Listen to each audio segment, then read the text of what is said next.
قرض حسنہ، یعنی کہ اللہ کی رضا کے لیے، اللہ کے خوشنودی کے لیے کسی بے بس، بے سہارا، مجبور آدمی کی مدد کرنا، اس کے لیے دستگیر بننا۔ تو قرض حسنہ کے متعلق جو ہے قرآن پاک میں متعدد آیات کریمہ ہیں۔ تو قرض حسنہ یعنی کہ کوئی ایسے قرض جو نیکی پر مبنی ہو، خالص اللہ کی رضا کے لیے ہو۔ اس کی بھی دو صورتیں ہیں۔ ایک یہ ہے کہ کوئی سخی آدمی، اللہ کا بندہ، اللہ کی رضا کے لیے کسی کو قرض دیتے ہیں، اس کی مجبوری ختم کرنے کے لیے، اس کے مسائل کو دور کرنے کے لیے، اس کے بے چینی کو رفع کرنے کے لیے تو قرض دیتے ہیں۔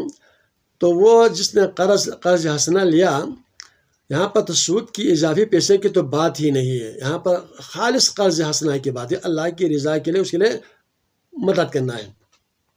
اس کی دو صورتیں، ایک یہ ہے کہ جس نے قرض لیا قرض حسنہ، وہ جب بھی اس کے لیے وسعت ہو جائے، تھوڑا تھوڑا کر کے یا کچھ عرصے بعد یا سال بعد یا 2 سال بعد اس کی پیسے کو اس کو واپس کیا جائے، یہ صورت بھی قرض حسنہ ہے۔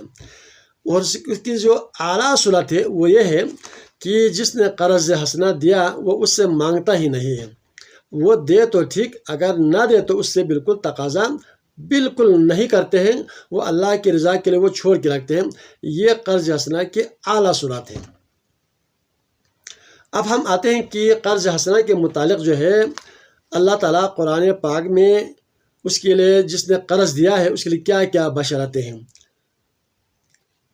تو یہاں پر سورہ مائدہ آیت نمبر 12 میں اللہ تعالیٰ فرماتا ہے لَإِنْ أَقَمْتُمُ الصَّلَاةَ وَآتَيْتُمُ الزَّكَاةَ، اگر تم لوگ پابندی سے نماز پڑھتے رہو اور زکوٰۃ کی ادائیگی کرتے رہو، وَآمَنْتُمْ بِرُسُلِي وَعَزَّرْتُمُوهُمْ، اور ہمارے رسولوں پر ایمان لاؤ اور ان کی تکریم کرتے رہو، وَأَقْرَضْتُمُ اللَّهَ قَرْضًا حَسَنًا، اور اللہ تعالیٰ کی خوشنودی کے لیے لوگوں کو قرض حسنہ دیتے رہو۔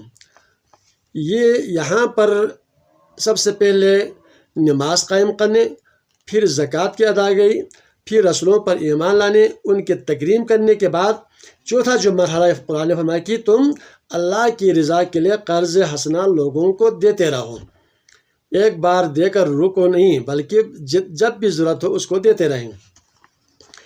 تو اس کا پھل، اس کا نتیجہ بھی اللہ تعالیٰ قرآن میں خود فرماتا ہے لَأُكَفِّرَنَّ عَنْكُمْ سَيِّئَاتِكُمْ، اس قرض حسنے کی بدولت، اس کے طفیل، اس کے سلے میں کیا ہوگا، اللہ تعالیٰ ضرور بضرور تمہارے گناہ تم سے دور کرے گا۔ قرآن نے فرمایا کہ ضرور بضرور تمہارے گناہ تم سے دور کروں گا، اللہ نے فرمایا۔ پھر مزید آگے یہ بشارت بھی دی وَلَأُدْخِلَنَّكُمْ جَنَّاتٍ تَجْرِي مِن تَحْتِهَا الْأَنْهَارُ، اور تم کو جنت کے ہرے بھرے باغات میں بھیجوں گا جن کے نیچے قسم قسم کے نہریں جاری ہیں، کہ دودھ کی نہریں، شہد کی نہریں، شیرین پانی کی نہریں، یہ ہر قسم کی نہریں اس قرض حسنہ دینے والے کے لیے اللہ نے یہاں پر بشارت دیا ہے۔ یہ سورہ مائدہ آیت نمبر 12 میں ہے۔ تو اس کے علاوہ جو ہے قرآن حکیم میں ایک اور مقام پر سورہ حدید پارہ نمبر 27 آیت نمبر 11 میں فرماتے ہیں من ذا الذی یقرض اللہ قرضا حسنا فیضاعفہ لہ ولہ اجر کریم، کون ہے جو اللہ تعالیٰ کو اچھی طرح قرض دے، قرض حسنہ دے، پھر اللہ تعالیٰ اسے اس کے لیے بڑھاتا چلا جائے گا اور اس کے لیے پسندیدہ اجر عطا فرمائے گا۔ یہ ایک حدیث قدسی بھی ہے اس آیت کے یعنی کہ تطبیق میں وَالْفُقَرَاءُ وَعِيَالِي، اللہ فرماتا ہے کہ فقیر لوگ، مسکین، یتیم لوگ جو ہے میرے عیال ہیں، میرے اولاد ہیں۔ تو قرض ہم اللہ کو دیتے ہیں، اللہ کو ضرورت نہیں ہے۔ جو اللہ کے جو ایسے بندے جو مجبور ہو، بے بس ہو، بے سہارا ہو، ان کے لیے قرض حسنہ دینا کے گویا کہ اللہ کو یہ قرض دینا کے مترادف ہے، اسی کو ہی قرض حسنہ کہتے ہیں۔ تو یہاں پر واضح طور پر قرآن نے فرمایا کہ تم اللہ کے خوشنودی کے لیے کسی بے بس، بے سہارا، یتیم، مسکین، بیوہ، مجبور کے لیے قرض دیں گے، اللہ تمہیں بے حساب تمہارے مال میں اضافہ فرمائے گا۔ یہاں پر اللہ یعنی کہ ان لمیٹڈ آپ کو پرافٹ دے رہے ہیں، ہم دنیا میں ہوتے ہیں کہ بینکوں کا ہم مشاہدہ کرتے ہیں، وہاں پر پوچھتے ہیں آپ کتنا پرافٹ دے گا، اچھا جی کتنا پیسے ملے گا، یہ سارے ہم ڈھونڈتے ہیں، تلاش کرتے ہیں. لیکن یہاں پر ہم اللہ کو قرض حسنہ وہاں پر جمع کریں گے تو اللہ تعالیٰ انلمیٹڈ یعنی کہ لامحدود جو ہے آپ کو فائدہ دے رہا ہے، آپ کے مال میں بے حساب برکت عطا فرمائے اللہ تعالیٰ. ایک اور جگہ پر فرماتا ہے ان المصدقین والمصدقات، بے شک قرض حسنہ دینے والے مرد، قرض حسنہ دینے والی عورتیں، وَأَقْرَضُوا اللَّهَ قَرْضًا حَسَنًا يُضَاعَفُ لَهُمْ أَجْرٌ کریم، اور اللہ کو خلوص کے ساتھ جو قرض حسنہ دیں گے ان کے لیے اس کے مال میں بڑھاتا جائے گا، اور ان قرض حسنہ دینے والوں کے لیے بہت بڑا اجر ہے. یہ سورہ حدید آیت نمبر 18 پر موجود ہے. اسی طرح سورہ مزمل آیت نمبر 20 میں ہے قرض حسنہ کے متعلق، وَأَقِیمُوا الصَّلَاةَ وَآتُوا الزَّکَاةَ، تم نماز قائم رکھو اور زکوٰۃ دیا کرو. وَأَقْرَضُوا اللَّهَ قَرْضًا حَسَنًا، اللہ کے خوشنودی کے لیے مجبور لوگوں کو تم قرض حسنہ دیا کرو. وَمَا تُقَدِّمُوا لِأَنفُسِكُم مِّنْ خَيْرٍ، اور جو نیکی تم اپنے لیے آگے بھیجو گے اس سے اللہ تعالیٰ کے ہاں تم بہتر جو ہے فائدہ پالو گے، یہی اسی میں تمہارے لیے بھلائی ہے. وَاسْتَغْفِرُوا اللَّهَ إِنَّ اللَّهَ غَفُورٌ رَحِيمٌ، اللہ سے بخشش مانگتے رہو، یقین اللہ بخشنے والا ہے، بڑا کریم رحیم ذات ہے. تو یہ ہے قرض حسنہ کے متعلق.